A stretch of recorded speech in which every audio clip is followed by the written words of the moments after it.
Hello everybody, Flik here, and it's time for another unboxing slash review. This time I'm taking a look at Plantronics rig, headset and mixer for gamers.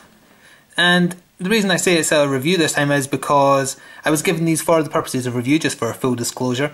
So it's not a traditional unboxing because I've already opened it. I got them about a week ago and I've been using them because I want to talk about all the different aspects of the headset from first-hand knowledge. So I've tried them as... well, we'll get into that. First of all, I want to briefly go over the recording setup and gaming setup I use headset-wise prior to receiving these. So we'll put that box there just as a reminder of what we'll be looking at in particular. However, to very briefly go over what I use, I actually already use a Plantronics product. I use their Gamescom headset when I am recording by myself. These were, in fact, I think these are probably the best budget headphones rather, slash microphone I've ever bought. They only cost me about £20, so I guess that's like, what, $45-ish, maybe? And I use these when I'm doing my Let's Look Ats, when I'm recording by myself, not when I'm gaming per se. So if you want an idea of quality, just go check out any of my Let's Look At videos, apart from the Hearthstone one where I messed up my settings, if that's up already. Anyway, so yeah, that is the headset I currently use when I'm doing solo recording. Currently, when I'm using Skype for gaming, or if I'm using, say, a group call thing for recording with someone else, I use these over here, and forgive the duct tape because I have damaged them recently. I use Turtle Beach PX21s, which come with the handy clip for your, well, I guess you can put it anywhere you want, but it's got mixer volume, so you can change the volume of both the chat that you're in and the game, assuming you use a separate chat, and I do. I use Skype usually when I'm doing group calls. So yeah, up until now this has been my primary group call microphone for recording, and the headset and microphone I use when gaming. And it's also a USB connection, whereas the Plantronics Gamescom one is just the normal jack. But we will get on to how these both compare to the rig. Now, you can take a look at the box, I suppose, just to get an idea of how they're marketing this. Play more, pause less, which is a big feature of the rig itself, which is it's a bit gimmicky but also pretty smart. And we'll take a look at the back of the box. I love that they have to say, because of, you know how people are. In the corner there, can I get it zoomed in? Phone not included. I mean, who would honestly think they'd be getting a, what is that, a Samsung or something? Who would think it has a Samsung in it? But there you go, we do get the headsets, we do get the rig, and that's the most important part. So, out of the box, the rig headset looks like this. You might be thinking to yourself, why is there no wires? Why is there no microphone? Well, that's part of the fun with these headsets. First of all, they are very comfortable. This is very comfortable fabric. It feels good over the ears. I've worn them for, what's the longest I've worn them for so far? I was playing GTA Online with people for about 2 hours, 2.5 hours the night before I'm recording this. The night after?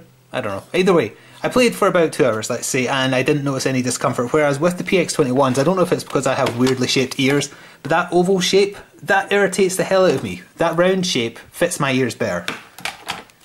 So yeah, that's what they look like, but obviously we need more than that. So we're going to open up the box. As I say, I've already opened it, so this is all a jumble of wires. But let's see, or let's see rather, what this is. This is the microphone. And we'll just pull out the rest of the wiring so I don't get it caught in anything. So you might be thinking to yourself, why is the wire and the microphone itself separate? At the back of the headset, you can just about make it out there. Yes, you can. There is a connector, and the microphone goes in there. So now my headset is set up for gaming. So yeah, you might be thinking to yourself, why on earth would you want that to be a separate thing? Well, if I try and dig into the box for the right peripheral that I'm looking for, it's in here somewhere. Yep, there it is. The other alternative microphone that you get with it here is a far more traditional iPhone-esque phone headphone wire. So if I wanted, I can get the headset up here again. I'll just take out the microphone. I'll put in the phone type one. So now I have a set of headsets I can take out on the go. It can plug into my, I have my phone here in fact, let me just grab it for you. This would plug into my phone, there you go.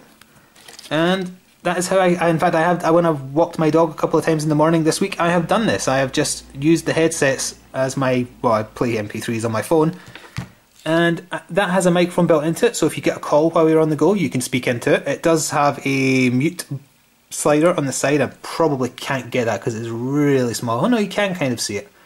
And it has one button on the front where you can accept or cancel calls. It's got a telephone picture on it. I've tested it with an iPhone in particular. You can press it to pause MP3s that are currently playing, but none of the other shortcut keys that work with Apple headsets work with this. So you can't like double tap to get next track, you can't triple tap to go back a track. But you know, that's a small price to pay. The audio quality for these are obviously far superior to the earbud type headphones, although I must admit I prefer earbud type headsets. Just because I think these are a bit garish, running around outside with these on, especially in the morning. I got some funny looks from the pensioners I pass who walk their dogs in the morning as well, I can tell you that much. So yeah, we'll get rid of the phone part of this because it's more about gaming, so we'll take that to one side. We will once again take the microphone part, put that in. So yeah, we've got our, if I just turn this so I can see properly, there we go. We once again have our gaming headset, but you'll notice that's not a USB cable, that is a jack. And that's a jack because it goes into something else. And this is the thing you're paying for when you get a rig headset. So we'll get that box up there. And this is it, this is the rig, this is the central mixer, I think they call it. Has two inputs here. One is for the bottom of that microphone, so it goes in there. The other one is if you are console gaming. I'm not sure if I can get the icon there, but you can see a kind of 360 indentation there. That is for when you want to stick the controller in, I believe. The mic of the controller, I should say. So what can you do with this mixer? Well, there's also this connector here. If I just take off the safety cap and bring my trusty phone out again. And there you go. Oh yes, my dog's barking, of course she is. I warned her not to bark. I said to her, I'm recording an important video, you can't bark today. And did she listen? No. So now, to try and give you a brief understanding of how my setup is, can I get this in view? There, I have the mixer in the middle. The mixer is connected to A, my phone, B, the headset, and did I just go AC there? Did I really just do that? A, the phone, B, the headset, and C, there is an additional wire coming off the mixer, which, where is this ending up? That's the one thing when I've got a table filled with wires. There you go, and that is the wire that would go to the PC, which is a USB for the microphone, and then the normal jack for the headset sound. So what can you do with this rig? Well, there's a central twisting motion, and that is the volume. Then there's also independent volume for both your headset and on also your phone.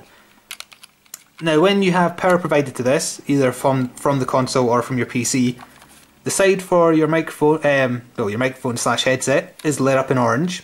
I believe there's a picture of that being lit up on the box actually. You can kind of see the orange in the picture there. And the phone colouring, on the front it's even better, in fact you can see. And yeah, when your phone is in, there is blue lighting on the left. They are independent volumes in order to let you find a balance. So if you wanted to say play a game on your console or your PC but you wanted your own soundtrack, you can just balance the audio with this thing. You can have your own music playing through your phone. Although I would say the more practical use and the less gimmicky use is one that actually happened to me. I wasn't recording, I was playing Final Exam with CR and he was live streaming it. I got a phone call. If I'd been using this, all I would have to do is press that middle bit. What would happen there? CR would stop hearing me, I would stop hearing him as loudly, the mobile phone would kick in, it would automatically answer my call and I could have taken my call. When the call was over, I just need to press the button there to hang up and then tap it back. And I would have been back, CR would have heard me. There's also a mute button if you want to mute yourself within the call. I don't think that'll show up, but it's in the middle there, you just press down on it like that. The button on the right there, that is 3 EQ versions. I can't remember what the 3 EQ options are called. Oh wait, there we are. EQ profiles, pure, which is I guess is just unedited, intensify, and the one I currently use, which is seismic, because I love deep bass and that really makes the bass ring out, I can tell you that much for sure. And other features then, or other practical uses, those are the three kind of ways I've used them. When I was just using them to play GTA online with some friends, I didn't tell them I'd switched mics, I just asked them if I sounded different. And one of them said, well, you sound like you have a cold. And I said, well actually yeah, I do have a cold. How come you never noticed before?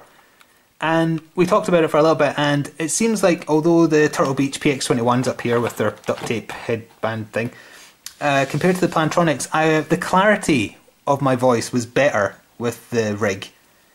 Although apparently some of the bass of my voice disappeared. Now I don't really have a bassy voice in my opinion, so I think the connection between those two statements is that the clarity was just generally better. They could tell I had a cold, whereas with the PX21s I probably just sounded deep because the bass was too high.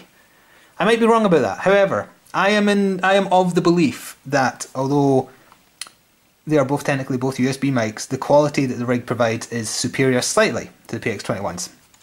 And that's important because when you look at price, the PX21s, you can get them cheaper if they're on offer, but the RRP is round about between £40 and £60. It depends on where you shop and if you go online or in store. So compared to this Plantronics rig, it's currently at, in dollars, $129.99, and that is dollars. I translated that at current exchange rates on the day I'm recording this to £81. So they are higher end than the Turtle Beach. So the question you've got to ask yourself is slightly better audio quality enough, plus the benefits slash gimmicks of the rig box itself? I like the things this does. I do get harassed by phone calls and Twitter messages and whatnot. They appear in my videos all the time. You hear me talking about them, apologising constantly for getting them. I mean, I should turn the notifications off, but I like knowing when I get messages. This would take away that issue. I'd still hear it because the phone was plugged into my rig. You wouldn't. And if I did get a phone call, I would obviously still have to stop recording if I was recording. But I love just being able to just tap the middle button, tap it back, tap it, tap it, tap it. If you're busy playing an intense game, which is what this is marketed as, if you're playing Call of Duty or Battlefield, whatever, I don't want to take a side right now, and you're busy fighting, you only need to take one hand off and one finger, very quickly press, get back to it. You can still keep playing while you're talking on the phone. When you're done talking, you go back to your teammates with another click. I really, really like that feature. Not that I would use it practically, really, because I don't play that style. I usually play while having a separate call on Skype, say, with friends. But I can see why people would want this if they're willing to pay. And so let's see if we can have a look at any other features I have not talked about. I have talked about streaming your own audio. I assume that you can also just put in an MP3 player if you don't have a phone with that capability, or you don't want to use your phone, and it would have the same practical applications. You can use your game plus voice chat. Yes, talked about that. You can take calls and keep playing. I have definitely covered that. I've talked about the audio mix features. Yes, I have. What else do we have here? Play more, pause less. I've talked about the two mics, so that if you wanted to use them as outdoor... Well, that's the thing, actually. When I took them out one day when I was walking the dog, it did actually start to rain a little bit, and I was sitting there thinking, yeah, it feels like they're protected against the rain. I mean, I don't know if you can tell, but it is pretty damn thick fabric around the whole thing, and then plastic on the outsides of the earpieces. But I wouldn't want it getting really wet. I wouldn't want to take these out in torrential rain, especially if I was using them indoors afterwards. I think they're too good to be taken out in bad weather. So I don't agree with that feature of it. It's nice to have though. I love being able to just like pull out a mic and then swap in a telephone wire mic as well, and then just go out the house. Oh, it does also have the feature of that working for playing on the go. Playing an iPad on a train using these, or playing a PSV or anything really. Any handheld game console on the go. These would help with that and also keep you hearing the sound as good as it should be. What else have we got in the back of the box? I'm just making sure I've covered everything. 2 mics, 1 game, yep. Epic audio, I agree that the audio is very high quality with this mic, or headset I should say. Crystal clear voice quality, I would agree with that. And also the sound quality back from other people is as good as to be expected from a USB quality mic. And yeah, it also, just to wrap up, it does cover that this works with PC, yep, I can confirm that. PS3, I can confirm that. Mobile, I can confirm that, and then also Xbox, smartphones and tablets. So yeah, I am going to wrap up here. You will probably hear my Plantronics rigs in action because I'm using them from now on for any kind of videos I do with group chat generally. For solo videos, I am still going to use my Plantronics Gamescom, and anyone who's interested in just doing solo stuff, I would actually say don't blow money on this unless you like the gaming features. Go for Plantronics Gamescom thing. They only cost about £20, and the clarity for doing solo work, I think, is more than acceptable. They are a bit uncomfortable because they have square-shaped earphone bits for some reason. Circle is where it's at. Yeah, so I'm going to wrap up there, and if you enjoyed this video, I would encourage you to like it, or comment, or subscribe if you haven't, if you just came looking for some kind of review of Plantronics rig. My name is Flik, and once again, thank you for watching. Stay tuned for more content, unboxing, gaming, anything, and you'll hear these in action. Ta-ta for now, everyone.